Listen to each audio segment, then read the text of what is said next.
And good evening, everyone, and welcome back to Two Guys in a Bible here on Fulfilled Radio, a voice you can trust. My name is Don K. Preston, and over there is my good friend Daniel Rogers, and it's good to be back with you here on a Tuesday evening. It's 6 o'clock Central Time, my time, and a lot going on in our world. Daniel, Yep, that is correct. The more news we hear, the worse it gets. that's exactly right. Uh, I've mentioned many times I've got a good friend in Israel. He lives sort of kind of in the southern area, uh, away from where the worst of the rocket barrages have been. Good. And yet I got an email from him probably 15, 20 minutes before we came on air. And he said, today the sirens blew right where he's at. Oh And he man. said, we had to go to our safe place. Um, he said, far as I know, nothing hit where we were at. No da- Pardon me, no damage where we were at.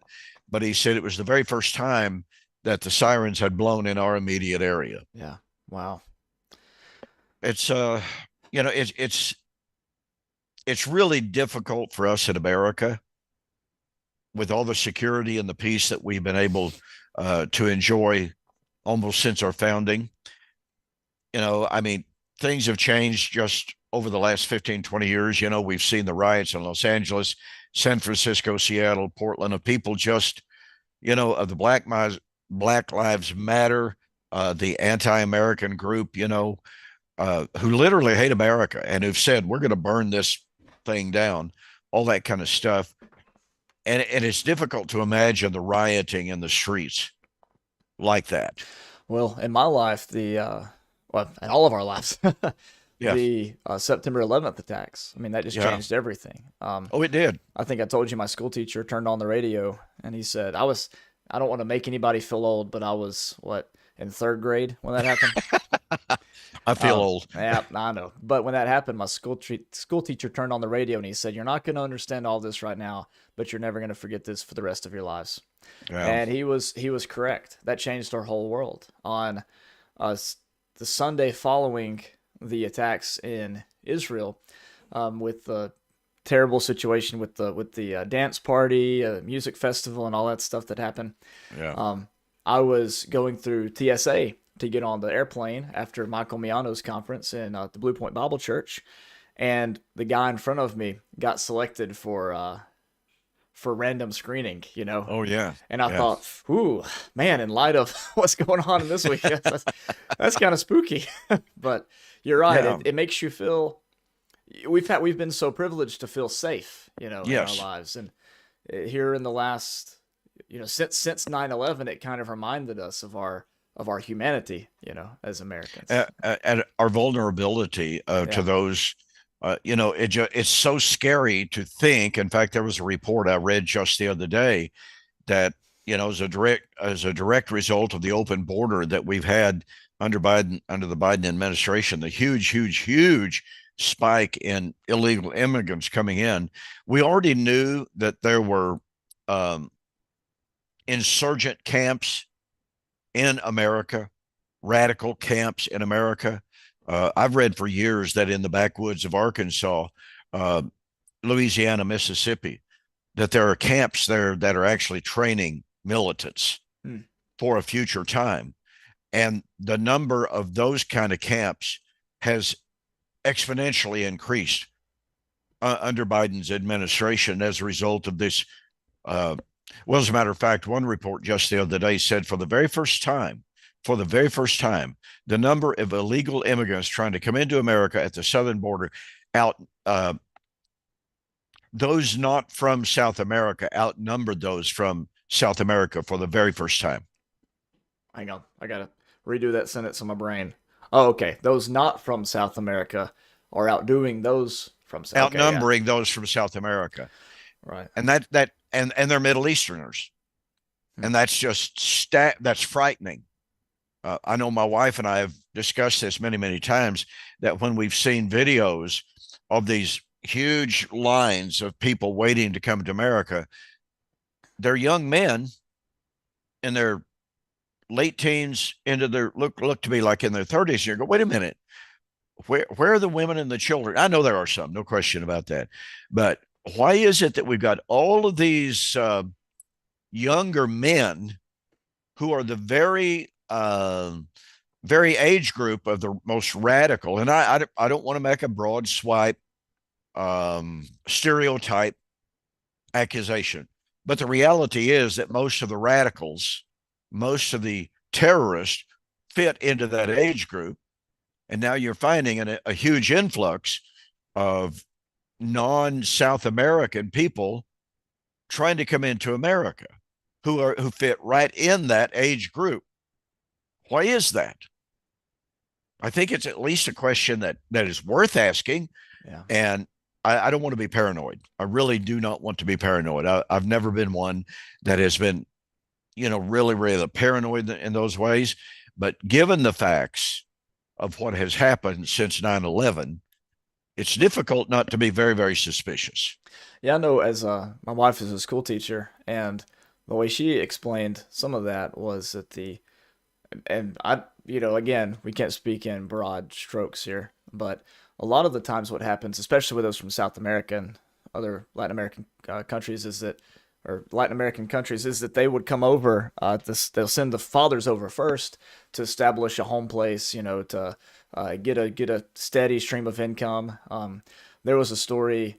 Holger Neubauer's son Brock was telling me this story when I spoke at their congregation over the summer about a man who was discovered by the one of the larger churches in Huntsville, and they took him in and helped him out, and eventually helped him get his own business started and everything. And he was a legal immigrant, but anyways, you get the idea. And Yeah. he was eventually able to pay for his family to come over, but it's such a hard.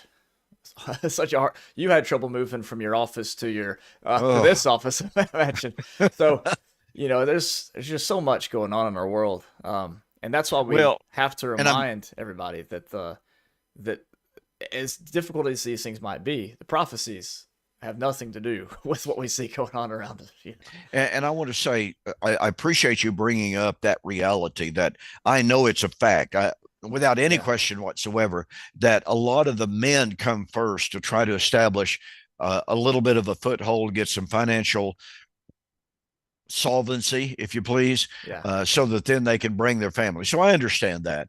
Uh, and yet we already know is this just this these are from some government facts that there is a significant number of immigrants coming into America right now that are known to have links with terror organizations, and they're here to go into these areas and to establish terrorist cell groups. It's been going on since 9/11, and that's my wife has this conspiracy theory, and I keep telling her, oh, but anyway, she said, one of these days we're going to wake up and we're not going to be able to go buy groceries or gas because all of the gas stations are now owned by Middle Easterns. And I go, oh, come on. did you give her a link to one of John Hagee's books or something like that on the mark of the beast? They can't buy or sell. Yeah, yeah, I Yeah, know. So, well, it is all of that aside, a little bit of levity there. Uh, it really is troublesome to see what's happening in our world. There's no question that the destabilization, the destruction of America is desired by a huge number of people around the world. They'll do anything, they'll do everything in order to bring about our destruction. And that's truly a sad situation with all of our difficulties, with all of our problems, with all the corruption. That is everywhere around us, seemingly in both parties of the political spectrum and what have you. It's a tragedy to see what's going on in Washington. I mean, yeah, the incompetence, the outright corruption, again on both sides of the aisle. yeah. Uh, it's awful. Isaiah 1 says something about politicians taking bribes in order to sell the widows and orphans, right? Yeah, Sell out that's exactly right. And it just shows you people do not change. they don't, do they? I once did a study, and we'll get into our study here in a moment, here, ladies and gentlemen. But I once did a study. Someone remarked to me, this is when I lived in Shawnee, Oklahoma, years and years ago. Someone remarked to me, "Oh, we're living in the worst time that the world's ever seen. We're not seeing anything today that has ever been experienced in the world. This is exponentially worse than it's ever been. And interestingly enough, I had been studying the book of Amos quite a bit prior to that comment. And I said to this individual, well, wait a minute. Here's a prophet that lived all these, 8th century BC, just prior to being carried off by the Assyrians in 721 BC. And you go through the book of Amos, you can just pick out business dishonesty. Yeah. You can talk about lying. You can talk about political corruption. And you can I made a list, if I remember correctly, it's been so many years ago, but I made a list of 11 societal issues. Yeah, charging too much for rent. Exactly. Yeah. I mean, it just matches perfectly. Yeah. And you're going, boy, that sounds familiar. Yeah. I always like whenever people talk about, this generation, they're just they don't listen to their parents. They don't do this. They don't do that. There's this awesome quote from, I can't remember if it was Socrates or Plato, but it talks about how the kids, they don't stand up when the elders enter the room and they only care about playing. They don't want to work hard, That's exactly right. This, it was Aristotle, if I'm not mistaken. Aristotle. Okay, one of those three. Yeah, I believe it was Aristotle. Yeah. And by the way, there's a very similar quote from the Assyrians centuries and centuries and centuries before that. The Assyrians, some social leaders said, there is no respect for elders, there's no respect for authority, society is breaking down everywhere, there's moral corruption, there's political corruption, this world is just going to hell in a handbasket, to use the old term, but what have you. And I thought, okay.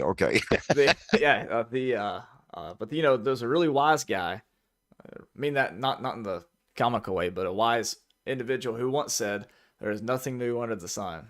Yes. So that might be the case here. And yeah, I mean, it's absolutely true. Human nature doesn't change. Yeah. One thing I think that, this is getting really off subject, but bear with me here for a second.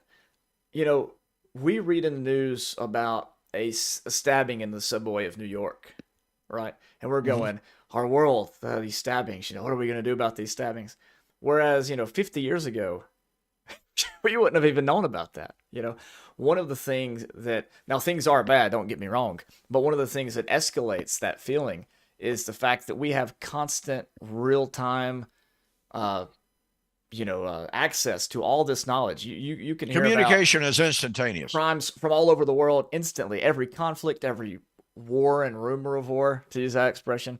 But not only that, you have a media, again, like you said, both sides of the aisle and those sides of the aisle, who make money off of sustained anxiety and outrage, who take these breadcrumbs or take these molehills and turn them into mountains to keep us constantly on the edge. And I think that's just, it's such an awful thing that we've got, with that.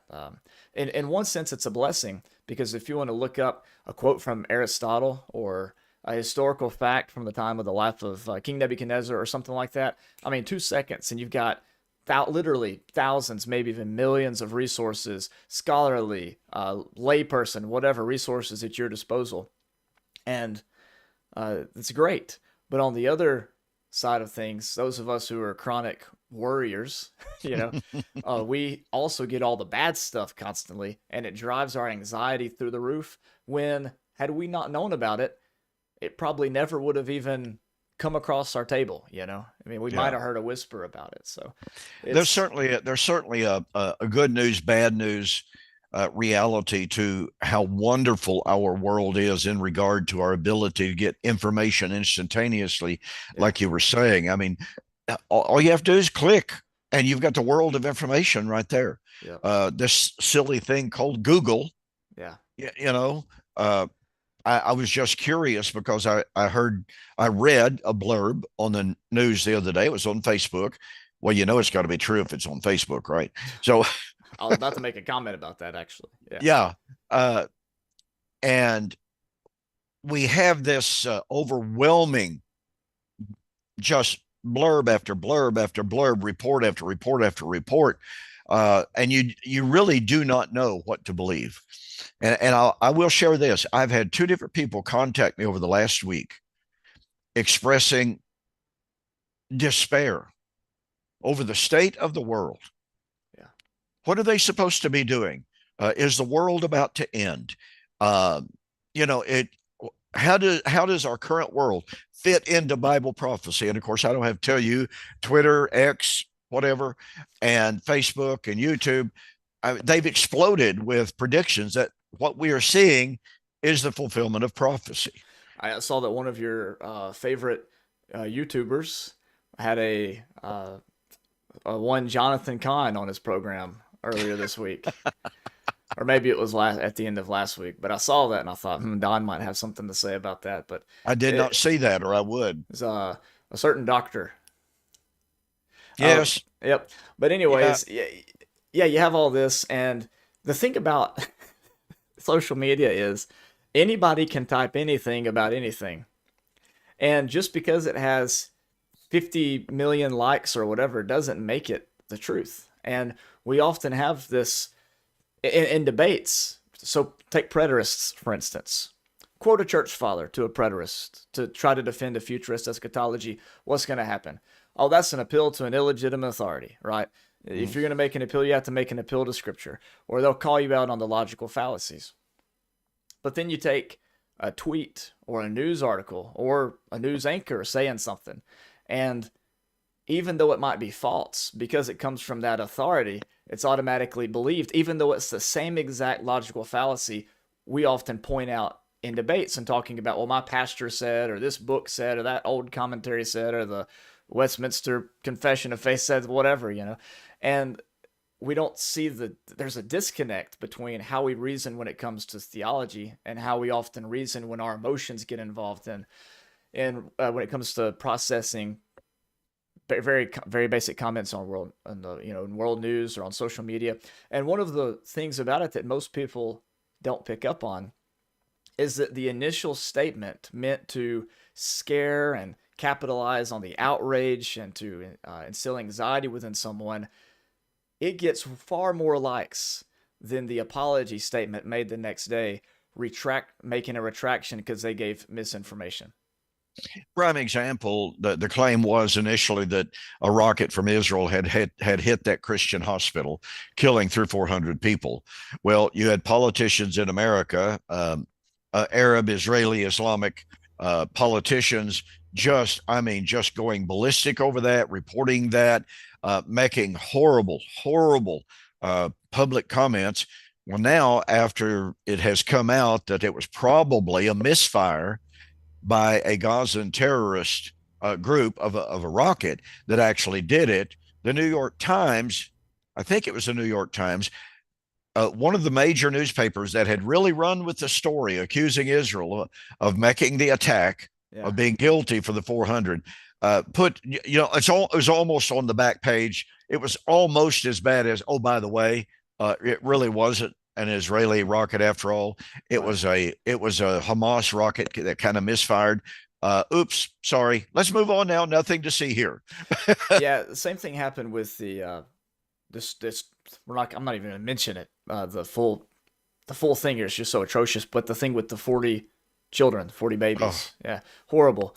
But remember, the news cycle on that was, well, this is what they did, and then it came out, well, actually, this is a fake, and then it came back, actually, this did happen. Yeah, I think eventually what happened was that Biden had to go on TV and say that he saw the images or something to prove that it happened. But it was just every hour it seemed like the story was changing, and people don't allow these things to develop enough and for the evidence to accumulate. They just hop right into accusations, and it's just, as preterists, I think we're in a unique position to help calm people down in these scenarios, and put our trust in who Jesus is and what he has done and what he's already fulfilled. And just that knowledge right there helps you calm down when you're processing mhm. this world news. Because if you didn't have that, well, I guess I'm millennialist and some post millennialists may not have this to some degree, but still, I remember there being suspicion on my part when things were going pretty bad. Oh, You know, yes. we still have that confidence to say, you know, this is not the end. The Christian age has no end. The eternal kingdom has no end, and it's ever increasing. So even though this is getting bad, we know that we can persevere. We know that the waters of life are still flowing, that the tree of life really is for the healing of the nations. And it's kind of up to us to keep a cool head and model that for others who don't have that privilege because of their messed up eschatology, right? Well, I So, think I think that's extremely well stated because it is not only our responsibility, but it's our tremendous privilege yes. to be able to give a message of confidence, a message of assurance. And again, this is not some Pollyannish, pie in the sky. Oh, I'm okay. Everybody hug and have sing kumbaya. That's not what this is. It is a realistic look at the world that recognizes that evil exists, that recognizes that corruption exists, that recognizes that, yeah, bloodshed is absolutely horrific. But it also says, guess what, folks? The reason for it, the preterist message says, we know the underlying cause of this conflict. And the underlying cause is bad theology, it is bad eschatology. Yes. And in many instances, the and this hasn't been mentioned an awful lot, but we have to understand that the Islamic religion is to a great extent behind Hamas and Hezbollah because they believe that Islam is going to take over the world. Well, isn't forgetting all my terminology now. It's been so long since I've looked into all of this, but a lot of the terrorist organizations like ISIS and whatnot, Al Qaeda and whatnot, were actually end times. They were eschatological groups, right? Much Yes, much like some of our groups, maybe not nowhere near as violent, but Jehovah's Witnesses and some of the others, Seventh Day Adventists came from eschatological movements, right? We're living in indeed. the last days, and these Islamic terrorists often come from similar backgrounds. This, That's uh, exactly right. There was now the timeline is moved to where um, it's been my understanding, and I may be wrong on this. What little I have read supports it, but I'm kind of like you. It's been a while since I really researched it at one time. But there was an expectation of the coming of what they called the 12th Mahdi, Mahdi, and he was supposed to be the great end times Islamic eschatological leader that would bring in the end times, destroy the Jews, destroy the heathens, destroy the infidels, and establish the eternal caliphate. So, what a lot of people don't understand, and I'll never forget after 9/11, George Bush stood on a world stage and said, "This is not a war of religion." Well, he was failing to understand that is a blatant misunderstanding or blatant falsehood. Now, let me make this observation. There are many Muslims that are peace loving, no question about it. The trouble of it is that the activists within the Islamic world, the the groups of like ISIS, all of the groups that we're seeing, Hamas, Hezbollah, they are of the view in the Islamic religion that Islam is destined to take over the world and is destined to destroy Israel. This gets back to this, uh, to the reality that what's going on in the world today is bad theology. yeah. It is bad eschatology. So I think I might have told you this last week, but some of the ladies in our Tuesday morning Bible class were asking about the contention between Isaac and Ishmael in Genesis, and Yes, they've always heard their whole lives that that's where all this comes from. But I went back and showed them that when Abraham died, he was gathered to his fathers, and when Abraham died, both Isaac and Ishmael had reconciled, were present at the burial. Then a few verses later, it said that Ishmael died and was gathered to his fathers. That this bad blood that a lot of this violence is based off of was handled by two men at the death of their father. you know, they came together to accomplish that. And yeah, yeah, it's a yeah, great point. and while the prophets do speak out against some of the nations that came from Ishmael, it's also true that the prophets speak out against the nations that came from Isaac too. Yeah, Um, you know, exactly. yeah, Yeah. Well, okay. Let's move on back to our discussion of the Messianic temple. And by the way, folks, guess what? It may seem kind of like an extension. It may seem as a peripheral issue to what's going in Israel today. But let's not forget that bad eschatology leads to violence. I don't know how many people are aware of the fact, but according to some sources, there are as many as 10 efforts made every single year by Jewish militants, by, pardon me, Jewish zealots to sneak into the Dome of the Rock and to destroy it with the expressed intention of bringing about World War III so that the Dome of the Rock can be destroyed, so that the Jerusalem temple can be rebuilt. At least 10 separate attempts are made on an average, 10 attempts a year are made to destroy the Dome of the Rock. Well,